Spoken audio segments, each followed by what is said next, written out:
Hi, everyone. Welcome to today's Harnessing the Power of Ci64 in Packaging webinar. Today, we have X-Rite Solution Architect Bob Binder presenting. I'm Amanda Carter, one of X-Rite's North American marketing managers, and I will be moderating today's webinar. A few things to go over before we get started.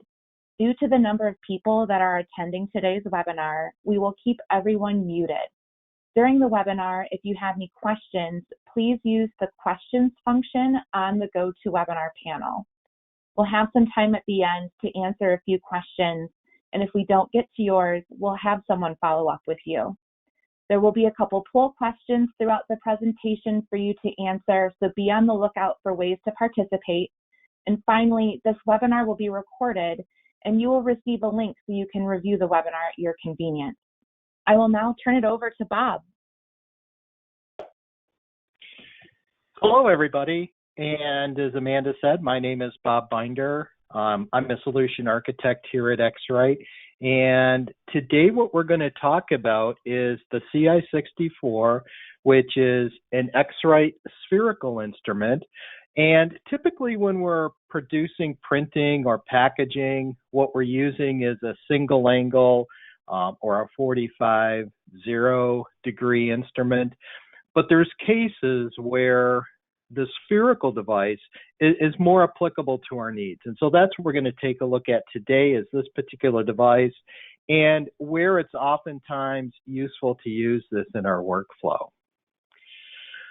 There's a couple of applications for this particular device, and you can see on screen a couple of images here that we've included. And one of the challenges that we face when producing packaging is the variety of substrates that we're asked to print on. One of those substrate types that's very challenging is a reflective material. And when I say challenging, it's probably has its challenges printing on it. But in the case of measurement, this can be difficult to measure with a single angle instrument. And I'll talk in just a couple minutes about why that is. But with reflective surfaces, when we're printing transparent ink directly onto metal or onto foil substrates or metallized surfaces, things like metallized paper or metallized film, we get a high degree of reflectivity off of those surfaces. And it's why brands like to use these for packaging, because they're very eye-catching, they're very appealing to the consumer, but they can be difficult to measure if you don't have the right type of spectrophotometer. The other case that we run into quite often is if we're asked to print on materials that have a texture to them, things like textiles or foam drinking cups. If you look at the surface of those, it's actually quite textured. It's not a perfectly flat surface. And this is something that a traditional 45-0 spectrophotometer can find challenging as well. So one of the ways that we have to measure this in a more accurate way is to use a spherical device. Now, there's a lot of these different applications for these type of materials. There's cans, bottle caps, textiles, or anything that has a mirror-like finish where the light reflects off at a very specific angle. These are commonly used by brands, and we're seeing their use happening more and more often. And another consideration with these, one of the challenges for us as converters is that these are oftentimes very expensive materials as well. And so therefore, if we waste any time or material trying to get to color or trying to get consistent color, that could become very expensive to us. So it's important that we do have the proper measurement instrument for these types of materials. Now, we do have in this presentation two different polls. So this is the first poll, and so Amanda is going to be putting this up here. But what we're asking in this case is if you currently use color measurement instruments, and then if you do, if you know what type of instrument that is. So we'll give you guys just a minute or two to answer this question, and then we'll revert back to the presentation.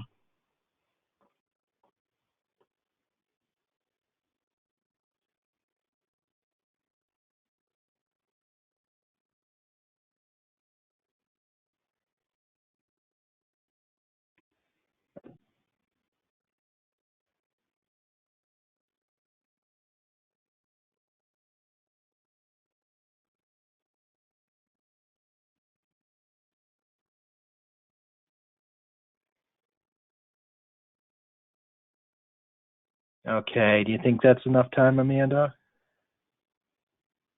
I think we're good to move forward. Thanks, Bob. Okay. Is it back on my, there we go, perfect. Okay, so let me explain why we have difficulty using a traditional single angle, or as it's sometimes called, 45-0 geometry instrument when measuring these type of substrates. And the single angle is the type of instrument that's typically used in print and packaging. And the way this instrument works, there's a lamp in the instrument that illuminates the surface that we're measuring. And as you can see here, I've kind of illustrated a magenta ink being printed over a metallized surface, which is very reflective. And the optics in this instrument are positioned directly over the top of the material that's being measured. And that's why it's actually called a 45-0, is those are angles following the path of the light. The difficulty when we're measuring something that is very reflective, most of the light reflects off at 45 degrees, the opposite of our lamp. And so what I'm illustrating in this drawing here is that very little reflected light, if any, actually gets reflected back up to our optics. And so the instrument is getting a very, very small signal, with most of the reflected light being lost. And so if we're measuring something that's on a truly reflective surface, this is what's happening. Most of the reflected light is being missed by the instrument. Also, if we do measure something that has a textured surface, and if we think of something like a foam drinking cup, there's little beads there, and because it's not a nice flat surface, the light that's reflecting from that light may be hitting the surface of those beads at different areas and causing the light to reflect off or scatter in different directions. So if we were to move the instrument and take different readings with a single angle instrument, we're likely to get a lot of variation introduced because of the instrument. So what do we do about this? Well, we have a different type of instrument geometry called a spherical device. You may sometimes hear this referred to as a D8, and the D8 is because the D stands for diffuse, and 8 refers to an angle of measurement, just like in the 45-0. 8 is referring to the angle that we're measuring at. Now, in this instrument type, and I've actually got two different illustrations here showing this geometry, but what happens is we're actually measuring inside of a sphere, or if you could picture like a ball, like a basketball, if we were actually cut a slice off of it and place that slice over the object we're measuring, we're then reflecting the light inside that sphere, and that's what we're measuring. So the lamp in this instrument design is on the side of this sphere, and if you notice, there's a little baffle that I've got showing right below the lamp, and that just keeps light from shining directly onto the surface that we're measuring. The inside of this sphere is very reflective, and it's a white neutral surface. So all of the light that's emitting from that lamp, it starts bouncing around inside of this sphere. And so what happens is we illuminate the object that we're measuring from every angle. Okay, the light's just bouncing around and striking that surface. Now the optics of the instrument, if you look at the illustration on the left, is positioned 8 degrees off center, and there's an opening in this sphere where our optics are. And that arrow you see leaving the sphere, that's what that's illustrating, is that's the light that is being measured by the device.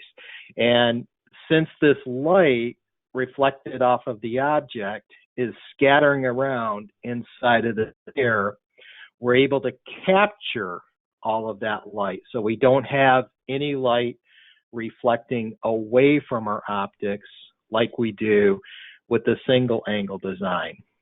Now the illustration on the left, you may have heard a term spin or spec, or specular included or specular excluded. That's what those actually stand for. The image on the left is specular included.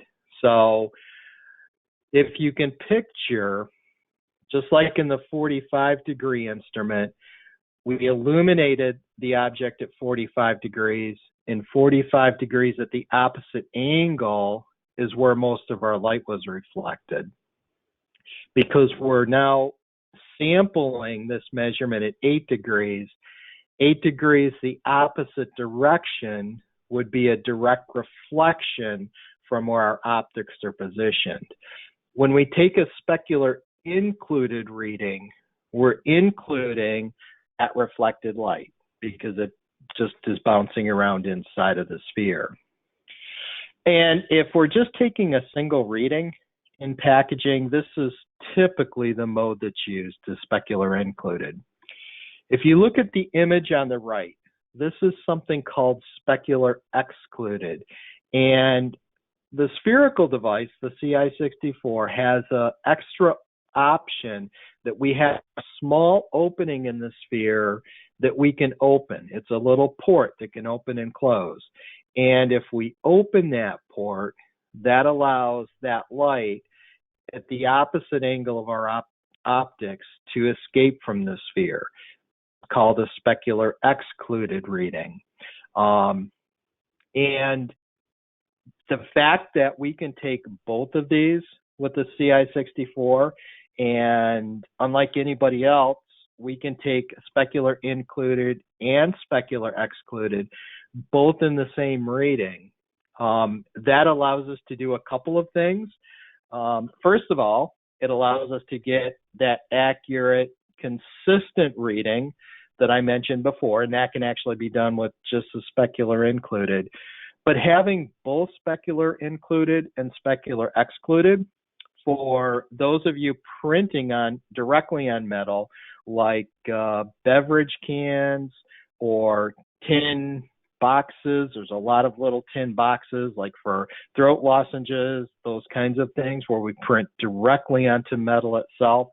We have a couple of metrics.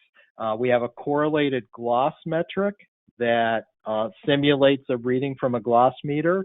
We're able to calculate that, having specular included and specular excluded.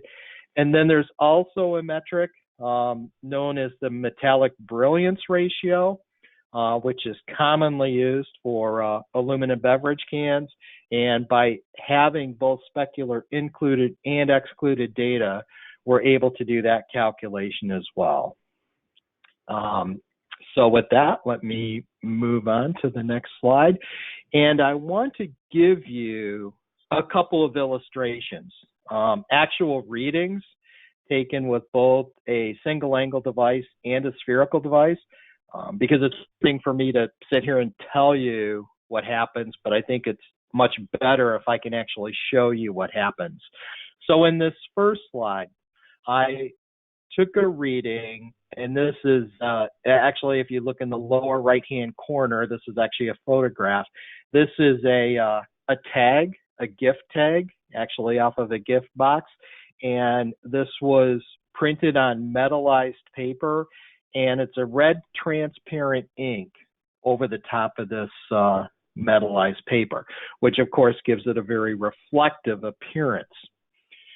If you look at the screen grab on the left-hand side of the screen, this is a measurement that I took of this tag using an X-Rite Exact, which is a 45-0 instrument. I've got two different views that I captured here of this reading. The leftmost image is a specular curve of this reading. And if you're familiar with this, this is a graph showing how the light is reflected throughout the visible spectrum. The black line that you see right at the very bottom of this graph that just goes up a tiny bit on the right-hand side from 600 to 700 nanometers is a spectral curve for this reading. You can see it's reflecting a little bit of light, or it's capturing a little bit of reflected light in that region from 600 to 700, which is red wavelengths of light. The black square that you see, that's a visual representation in the software of what the instrument saw. And as you can see, basically, when I measured this red surface, the instrument saw black. And the reason for that is so much of the reflected light is reflected away from the instrument optics. It just wasn't seeing any light at all. So it thought that I was measuring something black. The right-hand side of the screen is basically a screenshot showing the same data, but this is data from a Ci64. So now if you look at the spectral curve, this is what we expect from a red, right? We're reflecting a little bit of light from 400 to 600 nanometers, but then as we approach 600 nanometers, the amount of reflectance increases greatly. So this is a typical curve for a red color. And then of course the visual match, you can see there that it is red. Now, of course, this is a representation in a flat color in my software, so it's just showing the pure color. It doesn't have the same reflectivity as the sample. So, I mean, it doesn't look just like that, but the color that we're measuring is much, much more accurate. I also included the LAB values, and as you can see, the image on the left with the 045, our L value is 2.08, which is probably darker than any black that you measured. But again, it's because all the light is reflecting away from the optics. This is another example, doing kind of the same thing, measuring a sample with both an Exact and a Ci64. But in this case, what I've measured here is a brushed aluminum. And this is actually aluminum, such as might be used for chewing tobacco container. So these are actually sheets of aluminum that are printed.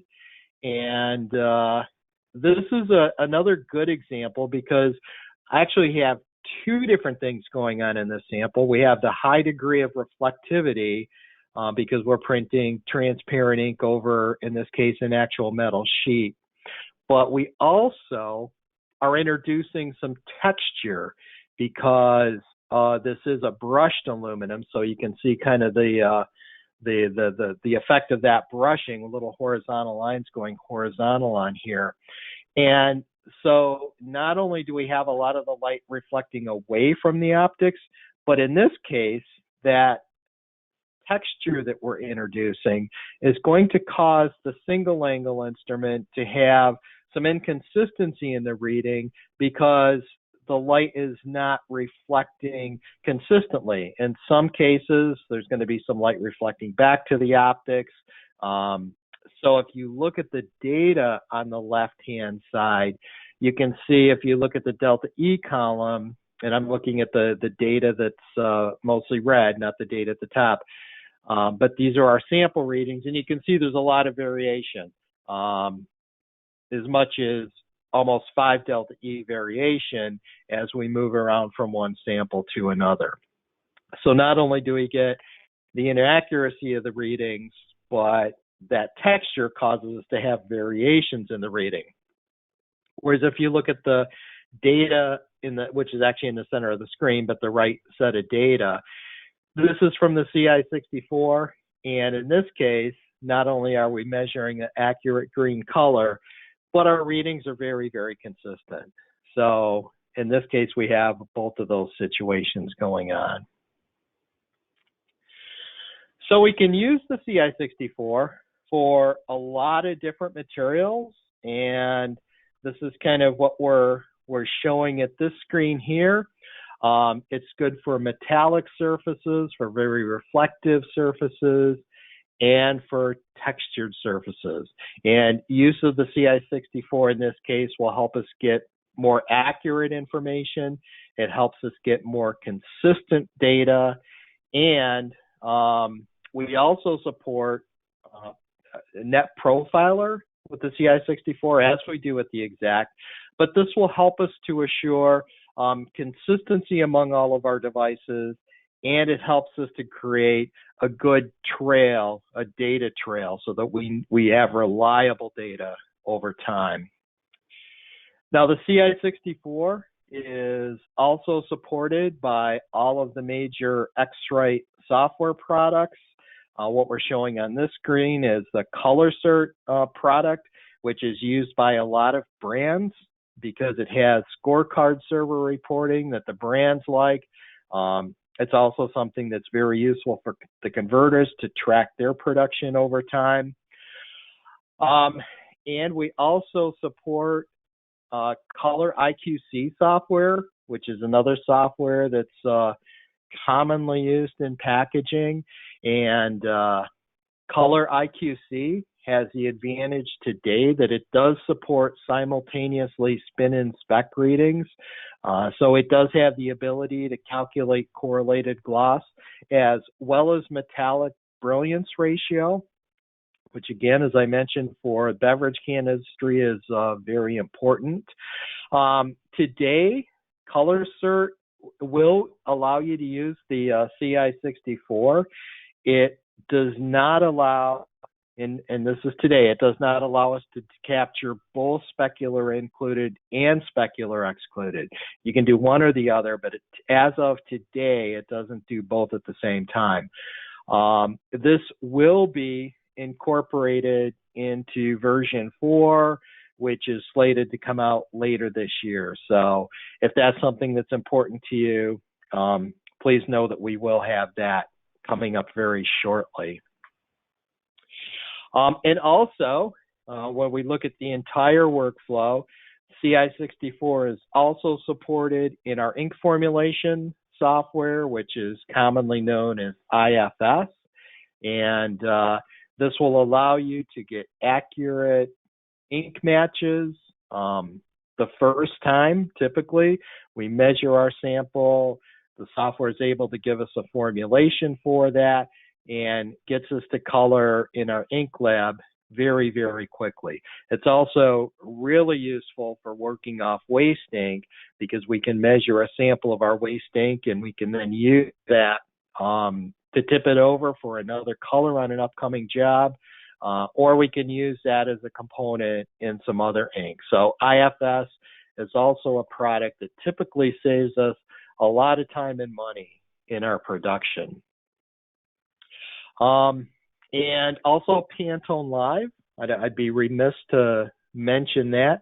Pantone Live is a digital version of all of the Pantone colors, not just the master libraries that we have in our formula guides, but it also includes dependent libraries, which are databases of colors matched as close as possible to the formula guide in a number of different scenarios with different print processes, different substrates, and different ink systems. And both IFS, ColorCert, and IQC, all three have support for Pantone Live as well. So that's another consideration for your workflow. Just a quick slide here about some of the specifications for the Ci64. It's available in two different aperture configurations. The model that's going to be most popular in print operations is going to be the model that has both a 4mm and an 8mm aperture. And there's a switch on the bottom of the instrument that allows you to switch back and forth between the 4mm and the 8mm. And the reason that I said this is going to be the most popular is that when we're taking measurements in a press room, real estate is generally a big concern. You know, do we have a patch big enough that we can measure with the device?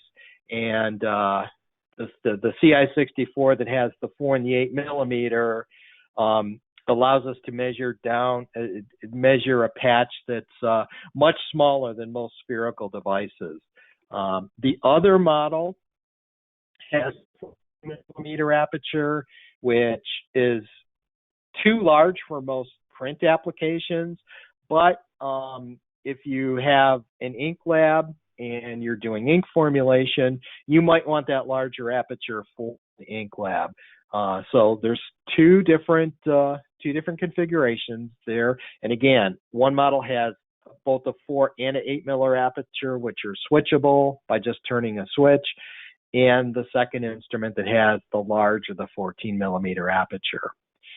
We have full support for Net Profiler, and Net Profiler is a program that allows you to measure a whole series of tiles that are included with the kit, and it takes the data that the instrument is measuring, it compares it to the master data for this tile set, and then if necessary is able to make corrections to the data coming from the instrument. So if we have a large pool of instruments, we have confidence that we're getting the same data, the same readings from all of our instruments.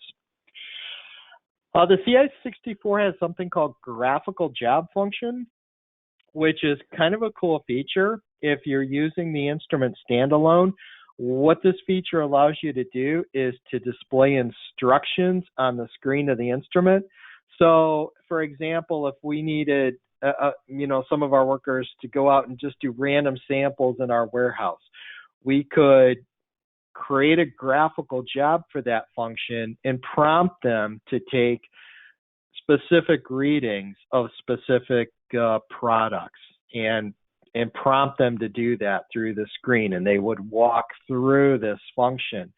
We can actually display images. So if, for example, there's a specific location on a product that we want the operator to take a reading from, we can actually display that on screen using this function. The repeatability of these instruments is actually pretty amazing. 0.04 delta E. That's like pretty incredible, actually. We're talking 0.04 of a delta E for the repeatability. And then we also have Bluetooth as an option, which is kind of nice because it gets rid of the cable for us. And then the instruments do run off of a battery. So with the Bluetooth and the battery, we don't have any cables at all, which really makes it nice. The Bluetooth is not available in all countries. There are some countries where there's restrictions on the Bluetooth, but in most of the world, that is an option. So one caveat there. Which brings us to our last polling question. And actually, this will be basically the end of the presentation as well. But if you could just take another moment and let us know your level of interest. And if you're not interested, then we won't bother you. But we'll just take a minute here.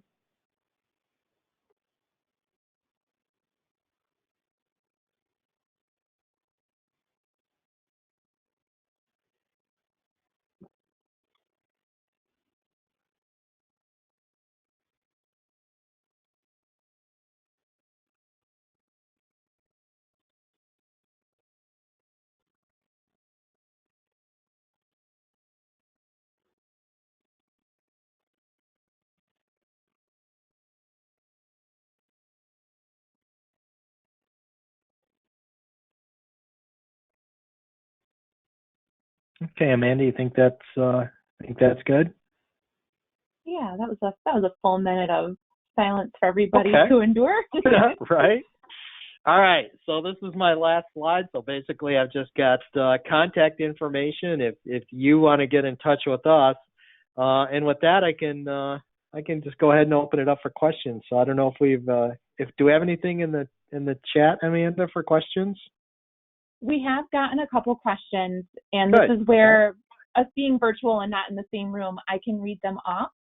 And Yeah, if it's something that, just let me know, and we'll say, like, no, we'll take this one offline to discuss and move on to the next one. So our first question is dealing with which device or devices would we recommend for a folding carton printer who in the same job have standard inks like process and spot, as well as metallic inks like silver and gold? Okay. All right. Yeah, that's a great question.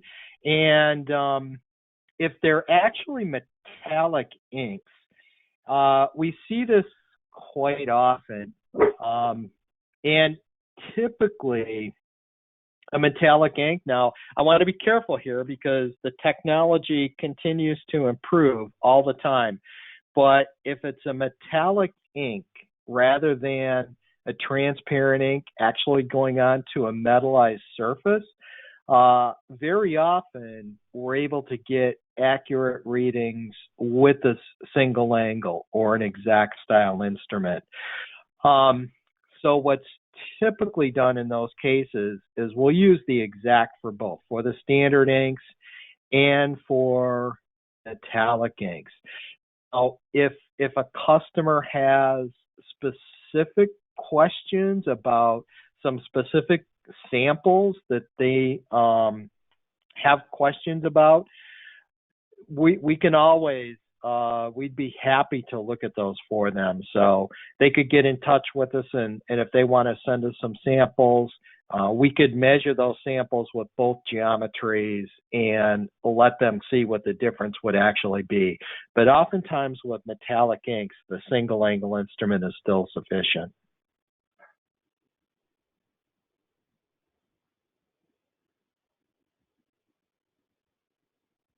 All right, great. And then I think we'll have one more here. Okay. Does the Ci64 capture the total reflectance? They're currently able to obtain this measurement from their benchtop unit, but have some interest in a handheld Ci64. Okay, so yeah, that's an excellent question as well, and the answer is yes. It does. It has both specular included and excluded, as does your benchtop, and so you could expect to have very, very tight correlation between the two. It's basically measuring the same. The one thing that we don't have handheld unit that's probably not applicable anyhow in this case, but a benchtop unit has the ability to do transmission readings where we actually pass light through a sample, and that's done by placing the sample inside the benchtop instrument. Generally, that's done for plastics, if someone's molding translucent or transparent plastics. So just be aware of that. It does not allow transmission readings, but yeah, as far as the total reflectance, the answer is yes. Great. Is this the only spherical model, or are there other X-Rite models on the market?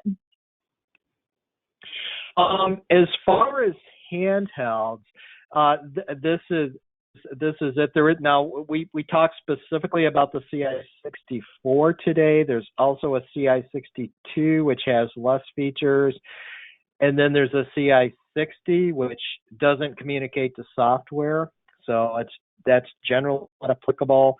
But then we do have, as was just mentioned in the last question, we do have a lot of benchtop models as well that are of the spherical geometry. But in the handheld market, like we typically use in the press room, this is the device. Perfect. I think we can take maybe one more, two more. What do you feel? Sure. Yeah, no problem. Okay. Quick one. Someone asked, is an i1 Pro 2 a spherical device? No, the i1 Pro 2 is a single angle. And then for our last one, can measuring be automated or turned into a strip or like a color bar reader with this device? Okay. Sure. So I think what they're asking here is, can it be used in the scanning mode, sort of like the exact? And unfortunately, no. This doesn't have a scan mode, so this is strictly for spot reading.